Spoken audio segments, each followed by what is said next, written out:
I have no shortage of guilty pleasures when it comes to movies and music.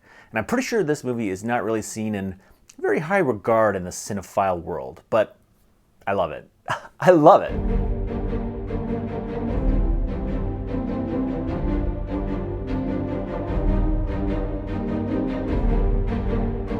Welcome to Popcorn and Vinyl, the show dedicated to films, film score, and vinyl. On today's episode, we are covering one of the 2021 Record Store Day soundtrack releases. A very surprising release, which is 2001's Lara Croft Tomb Raider soundtrack.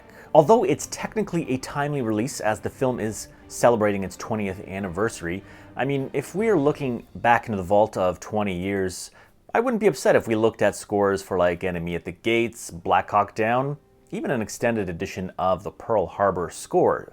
This really is a surprising release that I wasn't expecting. Now, this soundtrack release features all of the songs from the film pressed onto golden triangle vinyl. The release itself features the original artwork, the same cover as the CD release. It's got a great gatefold with some nice production stills. Again, that very similar kind of look and feel to that original CD release. And even as, you know, with the DVD cover, it's all kind of in the same lines. And I'm actually really glad they did this.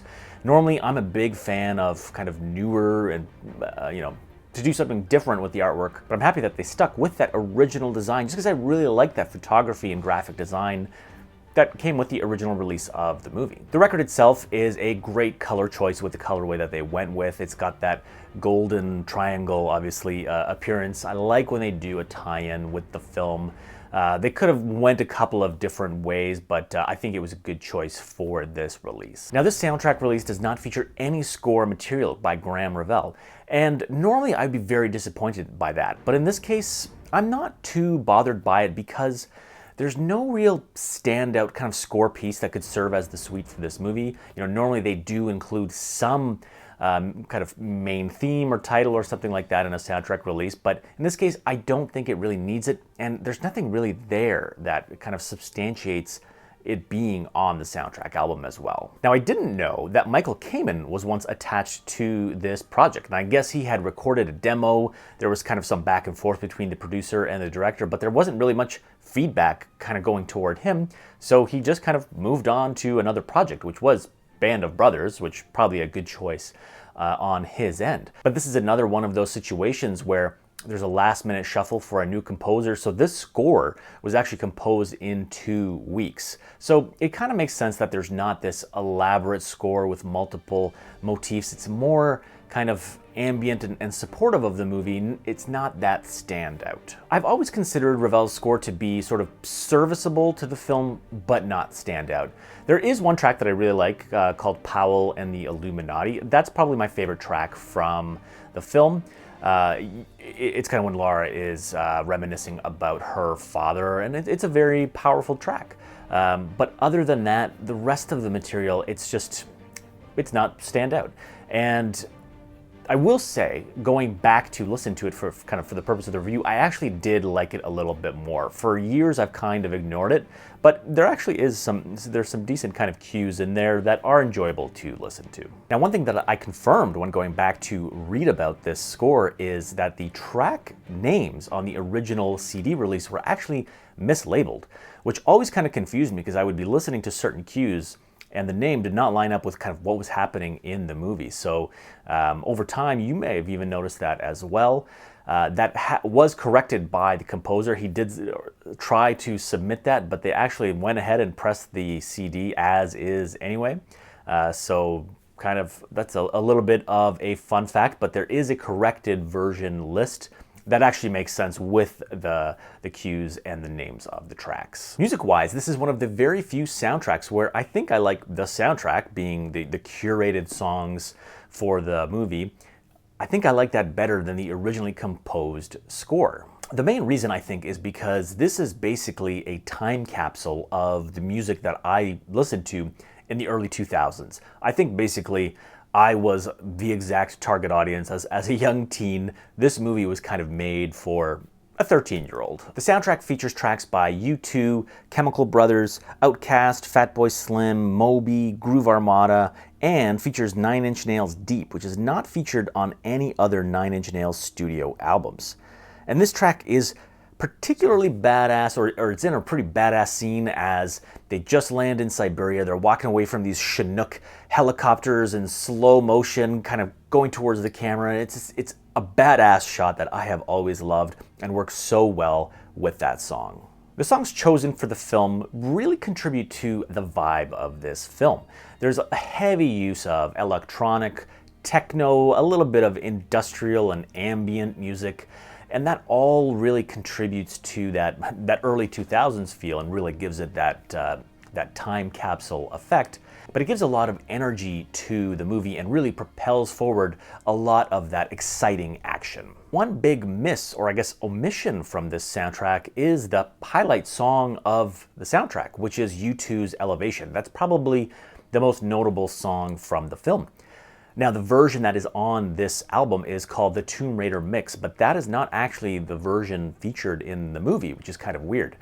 The one that is in fact featured is called the Influx Remix, and that's the one that I much prefer. It has this great sort of Eastern flavor to it, and it's set perfectly as Angelina Jolie's character is kind of coming into Angkor Wat on the boat.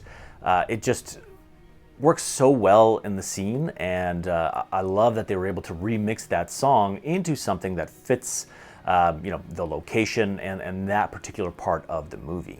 Now, that track has made its way onto my iTunes playlist for the last 2 decades. That is probably one of my highest played songs, and I do much prefer that to the original mix, and I wish that was represented on the album.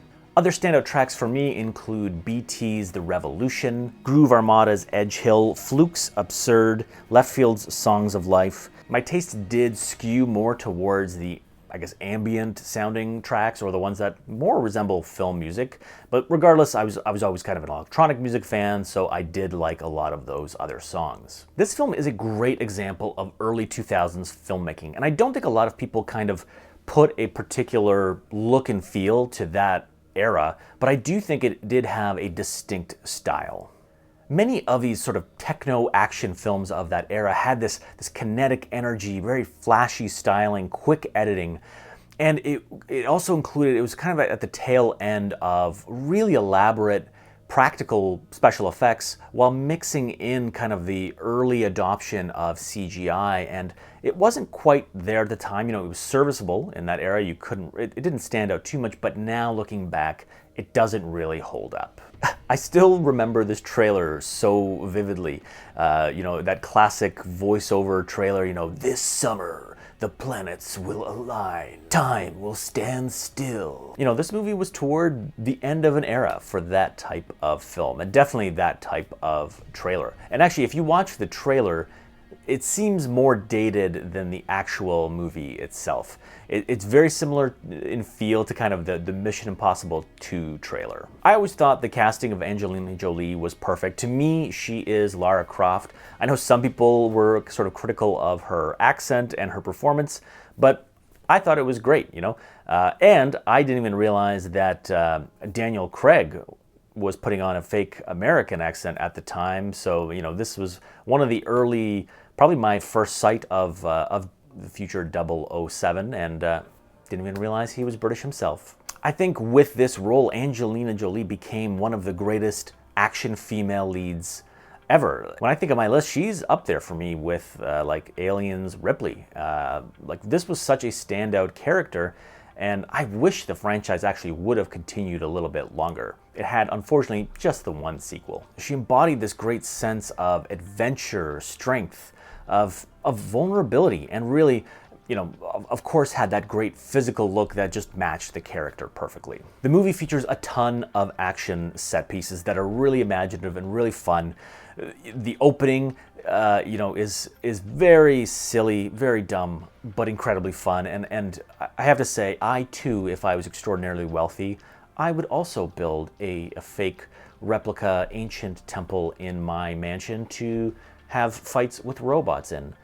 Now, if you haven't seen the movie, I may have lost some of you there, but maybe I don't know if you can give it a shot now.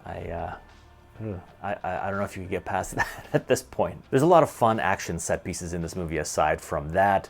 There's kind of the attack on her house where she's bouncing around on this wire contraption and kicking guys' asses. I love the scene where she's airdropped into Cambodia, into Angkor Wat. She's exploring this massive, ancient-looking temple. It's just, if you envision this genre of film and those adventure serial type films, this is the location that comes to mind. It's absolutely perfect. And what's cool is, and not a lot of films have been shot there, so it really does have a different look than a lot of these action adventure films. The final set piece was absolutely stunning. Again, logic floated out the window with it being in some sort of electronic dead zone. I'm not sure if that is explained because of a meteor, or I'm not sure. Get past that. But it features this incredible planetary alignment model with planets spinning around the sun. It's really a technical marvel on the side of production design. And it's over this little water feature, and there's a really great final battle scene in that set. Again, this film is not critically acclaimed, but it's a fun watch. It's one that I could rewatch anytime. The music really added a sense of kinetic energy. It made the character look badass. It was a product of its time. It's a fun listen to still to this day, if you like, you know, those artists and that genre of music. As for a recommendation, this is not one of those ones where I could suggest what to do, because I think it's one of those albums you either kind of know it and know why you want it, or it's a collection, it's not on your radar, it's a collection of random music from early 2000s that really kind of is insignificant. And I think for most people that are going to buy this album, 80% of that purchase is going to be, you know, due to the nostalgia factor of liking this film when you're a 13-year-old boy. There's nothing overly special about this release that really is going to push people, or shouldn't really push people to break the bank. Like, this is not one that you need to hop on to Discogs to try and track down a copy once it's all sold out. You know, the CD release is perfectly serviceable. You know, if I didn't get it, I would be bummed out, because weirdly, this is one soundtrack that I've listened to many, many times, and probably more than other albums. If you were to ask me out of the blue, kind of aside from knowing about this release, and ask me, like, what soundtrack have you listened to the most? This probably would be in the list of non-score albums, surprisingly. There we have it, Tomb Raider. For me, this sits in a special category of film, endlessly rewatchable. You know, it's up there for me, maybe not in the same category as an Indiana Jones, but in that general feel of like The Mummy, National Treasure, just those fun movies that I can rewatch anytime. And I want to petition to make National Treasure 3 happen. Not sure why that hasn't happened yet, so maybe this is the start of my my National Treasure 3 campaign. So thank you for watching today, and today's question of the day, of the video, whenever you're watching, is what is a guilty pleasure movie of yours that is not highly regarded, but that you can watch anytime? For me, this goes on that list.